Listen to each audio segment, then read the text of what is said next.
ملک اس وقت سے بہت ہی خطرناک دیکھتا ہوں.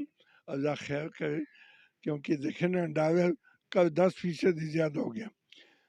ڈالر نہیں ہوگا تو تیل کس پہ آئے گا؟ اس ملک میں پیٹرول ختم ہو جائے گا. آپ کی گیس اس پہ ہے.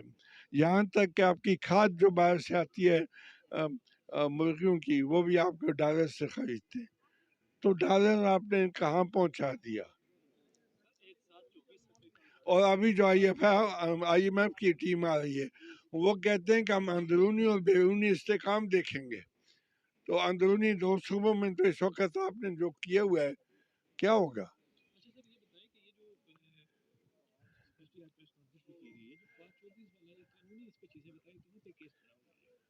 دیکھیں آج تو ان کی بیل منہ کے گئے. مجھے یقین ہے کہ یہ ہائی کورٹ میں کویشچن کے لیے جانی چاہیے کہ یہ ایف آئی آر درج نہیں ہو سکتی تھی، اور اگر ہو بھی گئی تھی تو اس میں سیڈیشن بغاوت کی کون سی بات تھی؟ سیڈیشن ہے ریاست سے بغاوت کرنا، کہاں ریاست سے بغاوت کی بات تھی؟ تو اس میں جس طرح دیکھیں نا اعظم سواتی کی بلوچستان ہائی کورٹ نے ساری ایف آئی آر کویش کر دی، اور اسی کو سندھ ہائی کورٹ نے فالو کیا. تو یہاں بھی مجھے پتہ نہیں کہ یہاں کی ہائی کورٹ اب ویسے ہی ایکٹیو ہو سکتی ہے جیسی عطر میں نے کے وقت میں. دیکھیں کل کی تاریخ سیشن جج نے دی ہے، کوئی گیلانی صاحب سیشن جج ہے، میں نے سے یہ بات نہیں کی، لیکن مجھے امید ہے کہ ان کو بیل ملنی چاہیے، قانوناً ملنی چاہیے، ان کا حق ہے. بیل حق بنتا ہے. قانون سیکشن 497 کہتی ہے کہ اگر خطرناک بات نہیں ہے جیسے مرڈر ہے تو بیل اس کا حق ہے، اس کو بیل میں.